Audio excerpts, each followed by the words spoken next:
The message arrived at every screen on Earth at the exact same second. Phones, televisions, satellites, billboards, even broken monitors flickered to life. The sky itself seemed to darken as a towering alien figure appeared, its eyes glowing like cold stars. Its voice rolled across the planet like thunder. "This is your final warning." In that moment, humanity understood something terrifying, and something powerful. The universe had finally noticed us. And it had made a mistake. For decades, humanity had searched the stars for signs of life. Radio waves, probes, silent prayers sent into the dark. What they did not expect was an answer that came with an ultimatum. The being on the screen introduced itself as Overseer Kaelrix of the VAR Dominion, a vast alien alliance that controlled hundreds of systems. Earth, according to Kaelrix, sat on a strategic cosmic corridor. Humanity was inconvenient, weak, replaceable. The warning was simple. Humanity had 72 hours to dismantle all planetary weapons, shut down space launches, and submit to protective occupation. Resistance would result in planetary cleansing. Not conquest. Not war. Cleansing. Around the world, panic exploded. Stock markets collapsed within minutes. Governments called emergency sessions that dissolved into shouting matches. Some leaders argued for surrender. Others demanded retaliation that everyone knew was impossible. Humanity's technology was advanced for Earth, but laughable compared to an interstellar empire. Dr. Elena Moravec watched the broadcast from a control room buried beneath the Swiss Alps. She was not a politician or a soldier. She was a systems engineer, known for solving problems no one else could. While others panicked, Elena noticed something strange. The alien signal wasn't just a broadcast. It was interactive, alive, constantly adjusting to Earth's responses. "They're watching us learn," she whispered. At the United Earth Council, Admiral Jonah Reyes reached the same conclusion from a different angle. A veteran of orbital defense programs, Reyes had commanded humanity's scattered space forces. He knew they couldn't win a direct fight. But he also knew something the aliens clearly didn't. Humans never fought fair. As the hours passed, alien ships appeared at the edge of the solar system. Massive silhouettes against the stars. They didn't attack. They waited. Confident. Certain. The VAR Dominion had erased civilizations older than human history. Earth was just another fragile world that would fold under pressure. But Earth didn't fold. Instead, something unexpected happened. Scientists stopped competing and started sharing everything. Military secrets were unlocked and handed to civilians. Hackers worked beside professors. Engineers collaborated with artists. People who had never agreed on anything suddenly agreed on one thing. If this was the end, they would decide how it happened. Elena discovered the alien signal relied on predictive models. The VAR Dominion didn't just conquer with weapons, they conquered with certainty. They simulated their enemies so accurately that resistance became pointless before it began. That was their greatest strength. And their greatest weakness. "Feed them chaos," Elena said during a global emergency briefing. "Not weapons. Not threats. Chaos." Humanity began doing the one thing no alien empire had ever encountered on a planetary scale. We acted irrationally, on purpose. Cities went dark at random, then flared back to life. Fake launches cluttered orbital sensors. Ancient satellites were reactivated alongside experimental drones. Human media flooded open channels with contradictory messages, surrender declarations mixed with jokes, music, and defiant art. The alien models struggled. Overseer Kaelrix noticed the shift almost immediately. Human behavior no longer followed logical survival curves. Fear spiked, then vanished. Cooperation exceeded projections by impossible margins. Instead of fragmentation, humanity unified faster the closer extinction came. "This species is malfunctioning," one alien analyst reported. "No," Kaelrix replied slowly. "They are adapting." On the third day, humanity responded to the ultimatum. Admiral Reyes appeared on the same global channel the aliens had used. He did not threaten. He did not beg. He simply spoke. You gave us 72 hours to decide who we are, Reyes said calmly. Thank you for that. Behind him, the flags of every nation were gone. There were no symbols left, only people. We will not surrender, Reyes continued. Not because we think we can beat you, but because we know something you don't. Kaelrix leaned forward, amused. And what is that, human?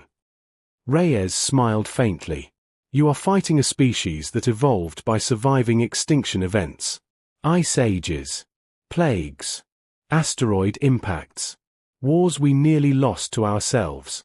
Every time we were pushed to the edge, we didn't break. We changed. The alien fleet powered its weapons. Reyes finished his sentence. And you just pushed us harder than anyone ever has. The transmission ended. At that exact moment, something rippled through the alien command network. Their predictive systems flagged a deviation, small at first, then spreading like fire. Human behavior no longer fit any known pattern. Probability collapsed. Outcomes multiplied. For the first time in centuries, the VAR Dominion could not see the future. On Earth, people looked up at the sky, not with hope of victory, but with certainty of purpose. Humanity had been given a final warning. And instead of fear, it had chosen defiance. The aliens believed survival was about control. They were about to learn that for humans, survival was about imagination. The first strike came without sound. From the far side of the moon, a VAR Dominion cruiser released a beam so clean and precise that human sensors almost missed it. It wasn't a missile. It wasn't a bomb. It was a line of light that cut through space like a blade. In orbit, 3 of Earth's defense platforms vanished in the same instant.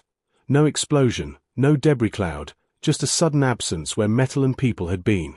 Overseer Kaelrix watched the live feed with calm satisfaction. This was how order was restored. One display of power, and the frightened species would fall into line. But the next expected signal never arrived. No surrender plea. No frantic scramble to negotiate. No mass shutdown of weapons.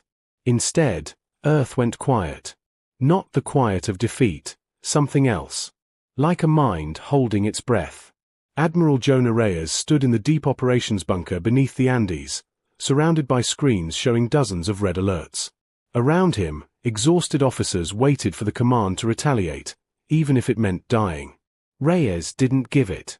He glanced at Dr. Elena Moravec. She looked pale, but her eyes were sharp, moving between patterns no one else could see. They're testing the leash, she said.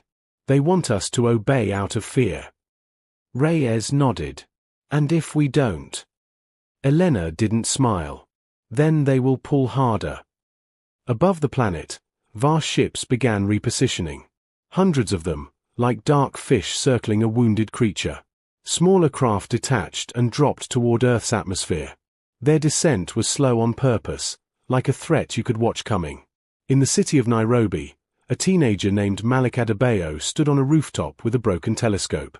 He was not a soldier. He wasn't even old enough to vote. But he had always loved puzzles, the kind hidden inside machines and code. When the alien warning came, Malik didn't run. He climbed higher so he could see. Now he saw them clearly, sleek, black shapes, sliding through the clouds with unnatural grace. His mother called from inside. Her voice shook. Malik, come down. He didn't move. They look like they already own the sky, he whispered. Across the world, millions saw the same thing and felt the same sickness in their stomach. It wasn't just fear. It was humiliation. Earth was being treated like a locked door the aliens were certain they could open. And on the VAR flagship, Kaelrix prepared to open it. The first landing zones were chosen for impact, not strategy. Kaelrix selected large population centers, not because they mattered militarily, but because terror spread faster in crowds. The Dominion believed emotional collapse was a weapon. Dropcraft entered the atmosphere above Manila, Lagos, Sao Paulo, and Istanbul. Their hulls glowed as they cut through the air. Human radar tracked them, but human missiles could not get a lock. The ships bent signals around themselves like water around a stone. On the ground, human forces waited in hidden positions. Many soldiers were shaking. Some prayed. Some cried. Some stared forward with empty eyes, already grieving. Then the first alien troops stepped onto Earth. They were not like Kael'rix. The ground units were called Korti, tall and narrow with jointed limbs and armor like living glass. Their helmets had no faceplates, only a smooth curve with a single glowing slit. They moved in perfect silence, weapons raised, scanning. They expected chaos. They found a trap. The street in Manila looked abandoned. Cars sat empty. Shops were open but still. The air smelled like smoke and salt. The lead Korti commander lifted a hand, signaling advance. A human child's laugh echoed from an alleyway. The Korti paused. Their scanners pinged life signatures, small and moving. Civilian targets. Irrelevant. Then the entire street dropped out from under them. The ground collapsed in a controlled fall, plunging the Korti squad into a narrow pit lined with thick metal spikes and tangled coils. At the bottom, something snapped, an old industrial mechanism rewired into a brutal, simple purpose. The coils ignited. Not with flames. With electricity. The pit became a screaming white cage as millions of volts surged through the metal. Korti armor, designed to resist plasma and radiation, reacted badly to raw current. Their systems seized. Their weapons locked. Their bodies convulsed in jerking silence. Above, hidden humans watched from behind concrete walls. A young engineer lowered a switch with trembling fingers. "They said our guns were toys," he murmured. "So we used a toy." It was not a victory that would win a war. It was a message. The Korti were not invincible. And worse, the humans were improvising faster than the Dominion could predict. In Lagos, alien drones entered a district expecting open roads. Instead, they found streets filled with scrap metal and broken signs arranged in strange patterns. The drones fired at the obstacles, clearing them easily. Then their targeting systems began to fail. Every reflective surface, mirrors, polished metal, shards of glass, had been positioned to confuse Dominion optical tracking. The drones tried to recalibrate, but their software couldn't choose a consistent truth. Each reflection lied differently. The drones turned, paused, turned again, and hovered like confused insects. A group of humans with portable rocket launchers stepped out of a drainage tunnel and fired into the drone cluster. The drones exploded. Kael'rix watched the feed and felt something that tightened his chest. It wasn't anger. It was disbelief. The Dominion's weapons were not failing. Their soldiers were not weak. Their strategy was flawless. So why did it feel like Earth was turning the battlefield into a maze? Back in the Andes bunker, Elena pulled a data stream onto a screen.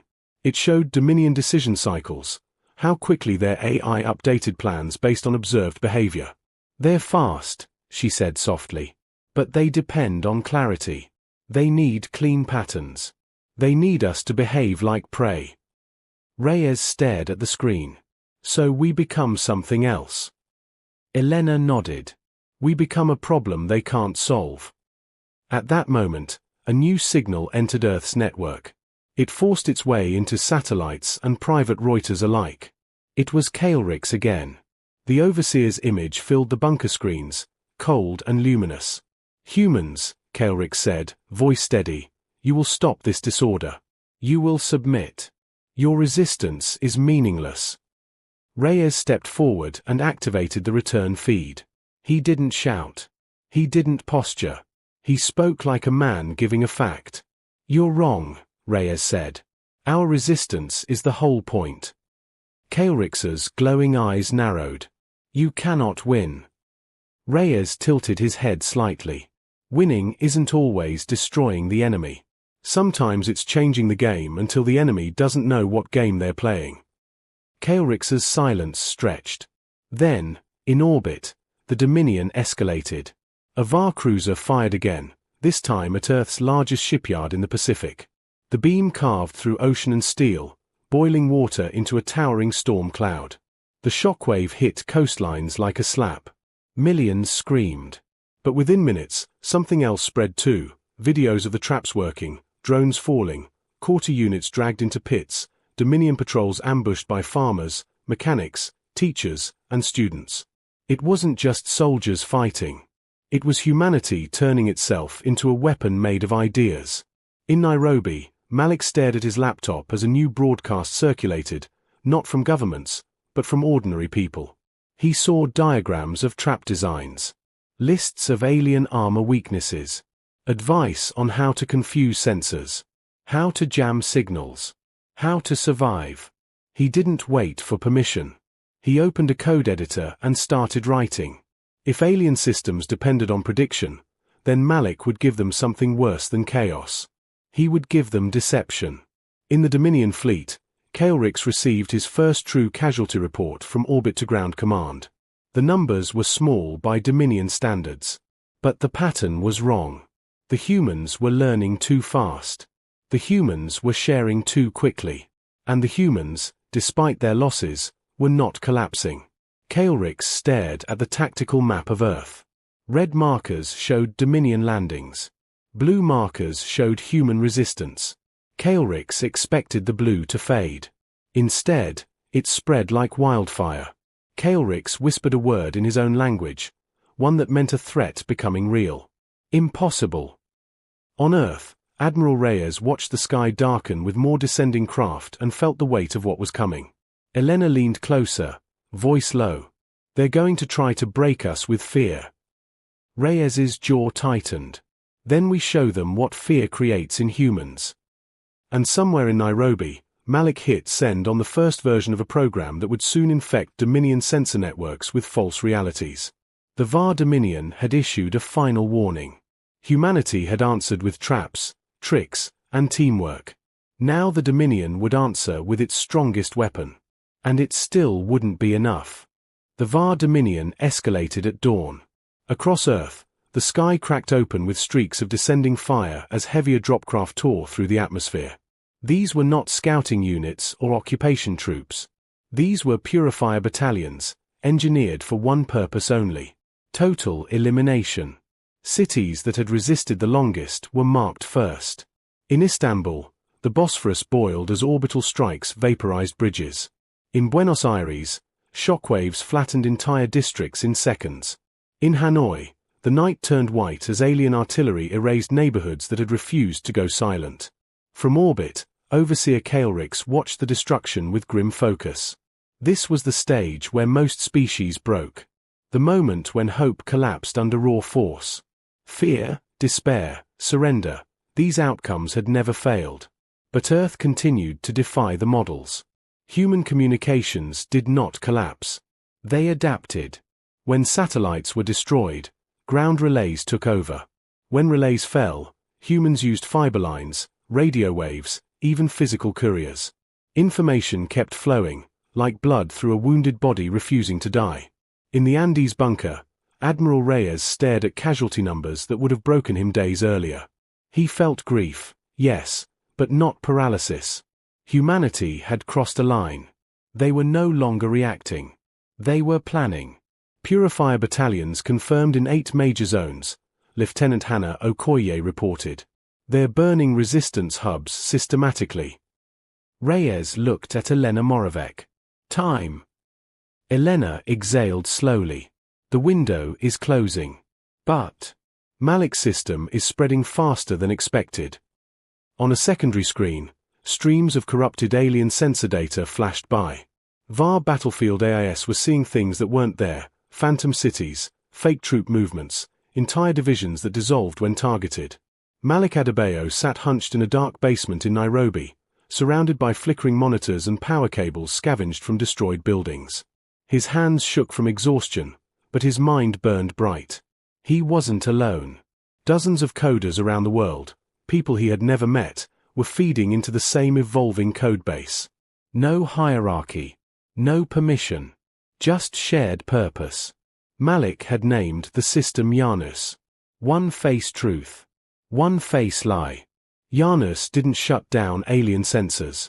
That would have been obvious. Instead, it whispered. It nudged probabilities. It altered confidence thresholds just enough to create doubt. Alien targeting systems hesitated. Human traps became deadlier. In Sao Paulo, a purifier unit advanced down a wide avenue, weapons ready. Their scans showed empty buildings, low threat. Janus said nothing. Until the last second. The buildings collapsed inward, not from explosions, but from pre-weakened supports. Entire floors slid sideways, crushing alien troops beneath tons of concrete and steel.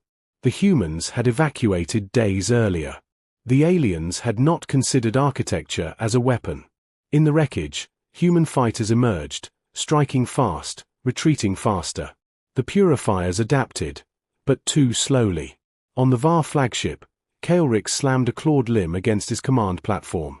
"Why are their casualties not translating into surrender?" he demanded. A tactical analyst hesitated. "Overseer, humans appear to process loss differently. Each strike increases coordination instead of panic." Kael'rix's glowing eyes hardened. "Explain." "They do not see individual deaths as failure," the analyst said carefully. "They see them as investment." That word echoed uncomfortably in the chamber. Kael'rix dismissed the analyst and stared at Earth's image. The planet was scarred now, smoke spiraling into space, oceans clouded with debris. Any rational species would have begged for mercy by now. But humans were doing something else. They were changing direction. Admiral Reyes stood before the United Earth Council, what remained of it. The faces around him were older, thinner, marked by loss, but resolute. "We cannot outgun them," Reyes said. "We cannot outnumber them. But we can outthink them." A murmur passed through the room. Elena stepped forward. "The Dominion fights with centralized control. Remove certainty, and their strength becomes inertia." "And how do we remove certainty?" asked a delegate. Reyes answered quietly. "We stop defending Earth." The room went still. Reyes continued. "They expect us to cling to territory. Cities. Ground. We don't. We let them take ground that costs them resources to hold." Elena nodded. "And while they spread thin, we strike where they least expect." A new map appeared. Space, not Earth. The alien fleet. The Council understood immediately. Humanity had spent weeks studying the enemy's supply chains. Fuel depots.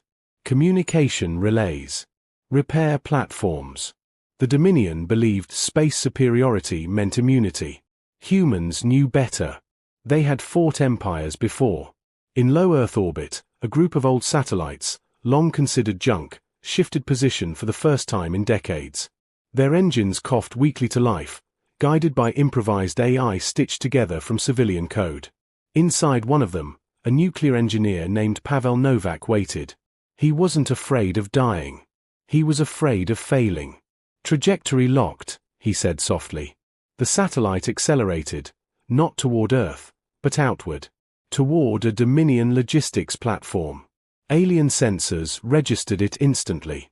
A single, slow-moving object. Primitive. Harmless. They didn't bother firing. When the satellite reached the platform, it didn't explode. It unfolded. Electromagnetic pulses surged outward, flooding alien systems with noise. Docked ships lost power. Shield generators flickered. Gravity fields destabilized. Then the second satellite hit.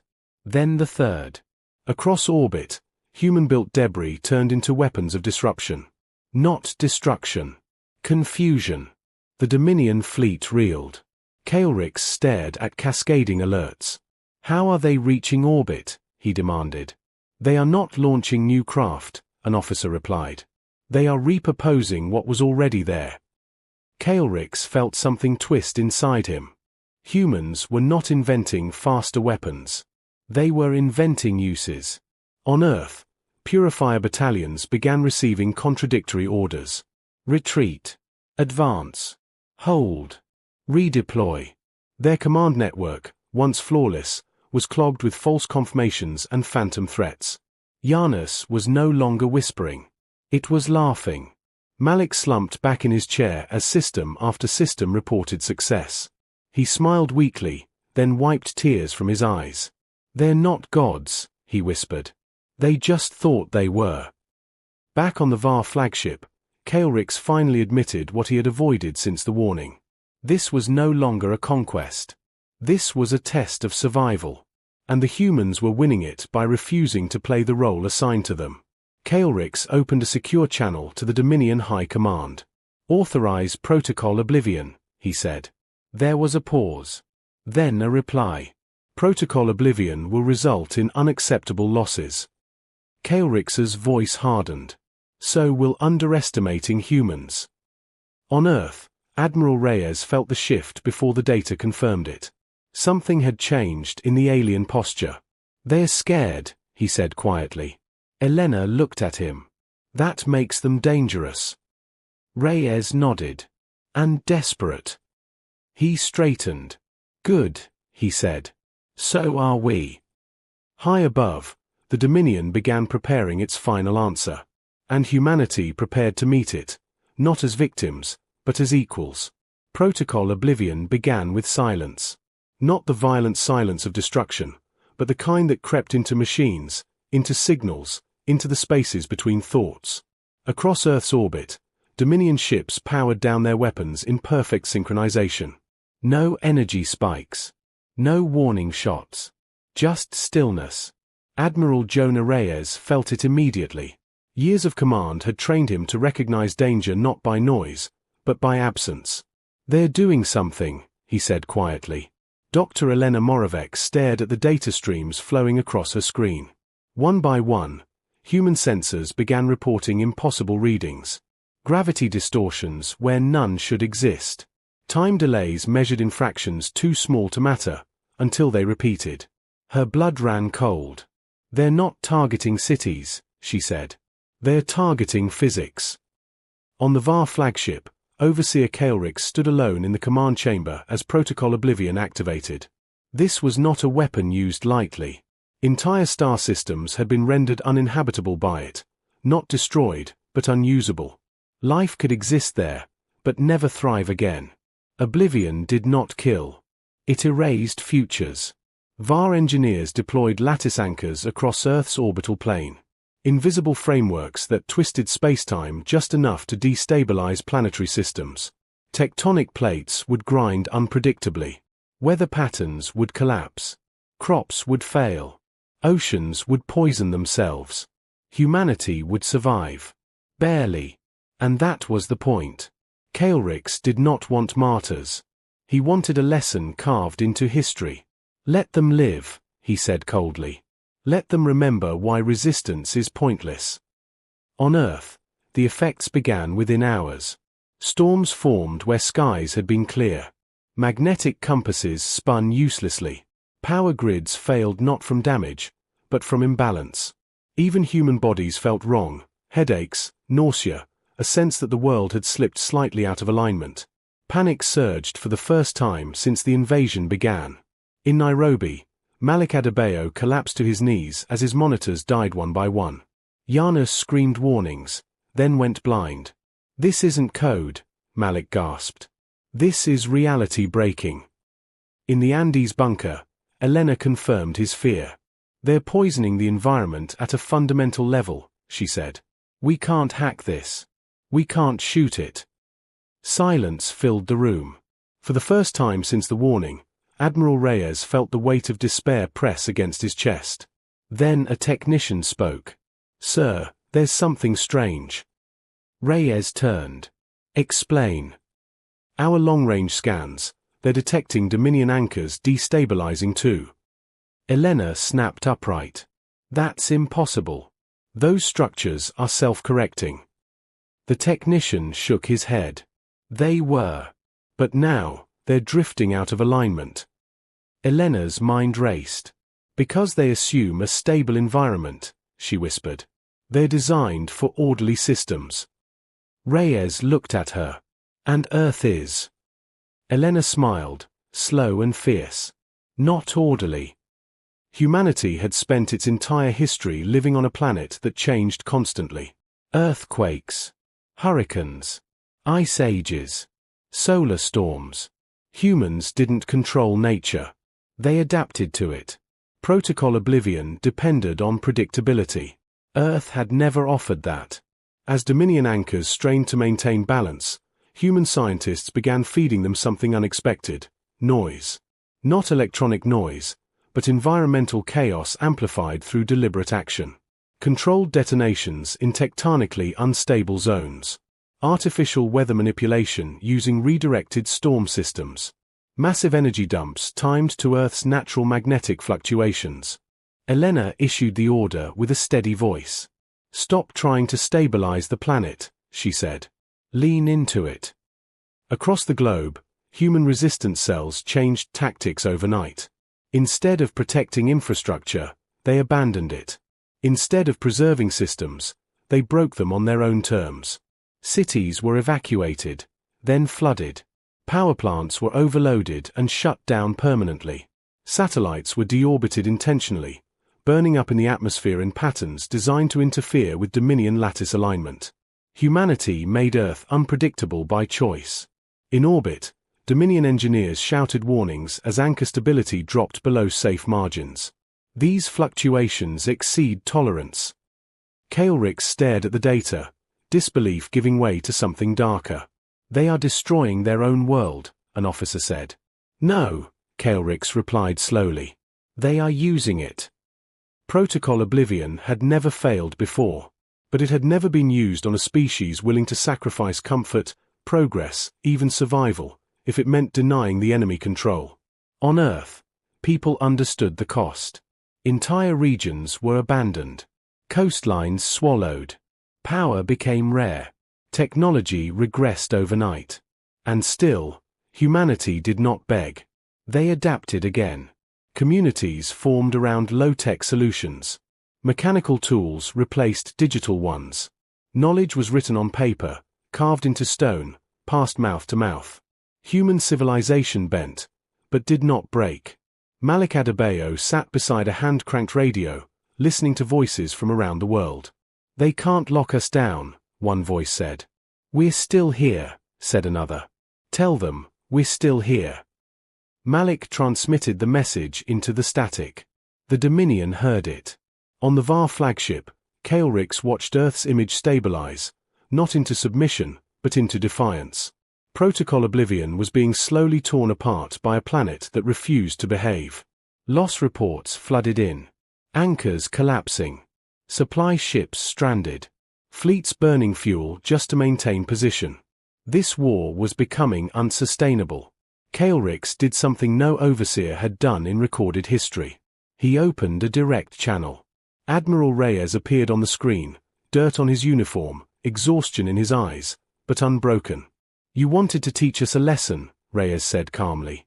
Kaelrix's voice was quieter now. "You are destroying yourselves." Reyes shook his head. "No. We're choosing what matters."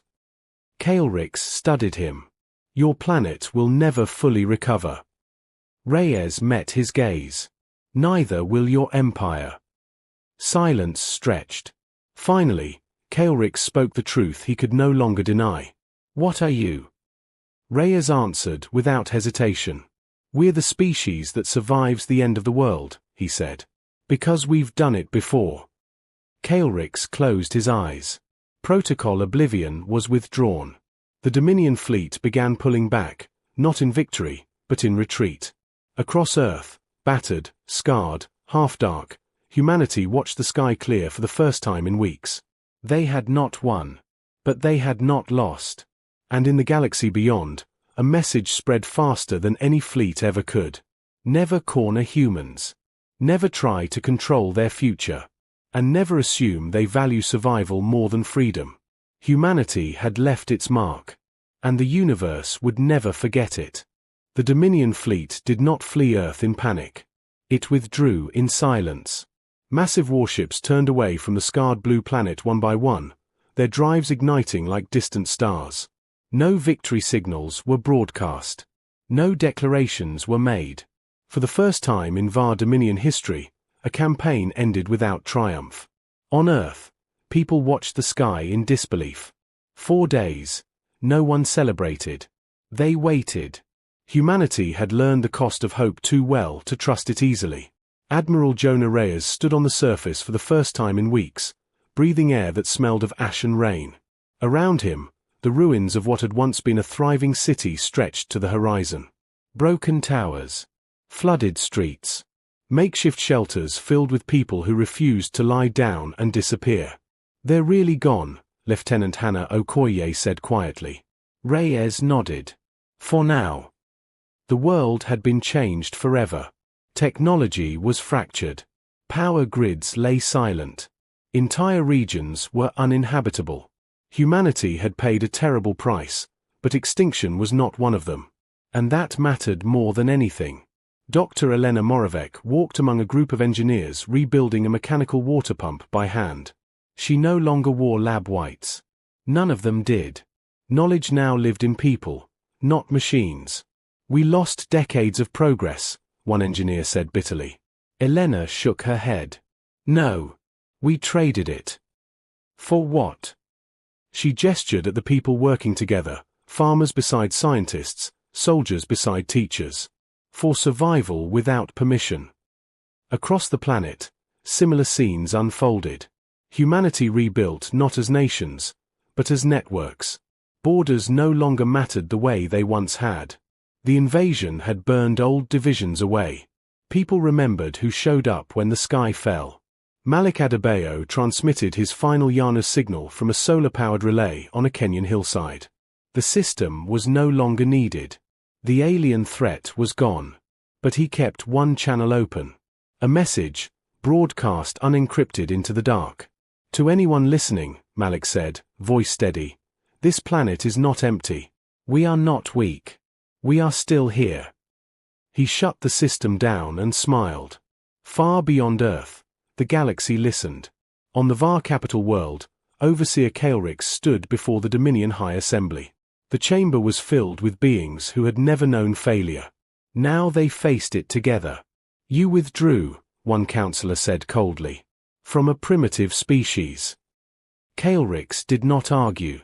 "Yes," he replied, "because continuing would have destroyed us." Murmurs rippled through the assembly. Kaelrix raised his voice. "They do not fight like us. They do not think like us. They do not fear loss the way we do." "Explain," demanded another. Kaelrix paused, choosing his words carefully. "They evolved on a world that tried to kill them every day. Predators. Disease. Natural disasters. Their history is not one of stability, but of collapse and recovery." He looked around the chamber. "We believed superiority meant control. Humans believe survival means adaptation." Silence followed. "They will not chase us," Kaelrix continued. "They will rebuild. And if we return, they will be ready in ways we cannot predict." The High Assembly issued an unprecedented decree. Earth was designated a restricted world. No trade routes would pass near it. No fleets would approach. No probes would enter its system without invitation. The reason was classified. But the warning was simple. Do not provoke the humans. Years passed. Earth healed slowly. Forests reclaimed shattered cities. New settlements rose where ruins once stood. Human technology returned, but differently this time. Redundant. Modular. Impossible to cripple with a single strike. Children were taught not just science and history, but resilience. How to survive without power. How to think when plans failed. Humanity remembered. Admiral Reyes lived long enough to see Earth launch its first post-war ship, not a war vessel, but an explorer. It carried no weapons, only sensors and messages. One of those messages repeated Malik's words. "We are still here." Other species began to study humans from a distance, not with hunger, but with caution. Stories spread across the galaxy. Of a soft species that turned chaos into strategy. Of a world that weaponized unpredictability. Of an empire that blinked first. Some species reached out carefully. Humanity answered, on its own terms. Not as conquerors. Not as victims. But as equals. And in the quiet corridors of galactic history, a new rule took shape, spoken in many languages, passed from elder to hatchling, from AI core to star captain. Never issue ultimatums to humans. Never assume they will choose comfort over meaning. And never forget.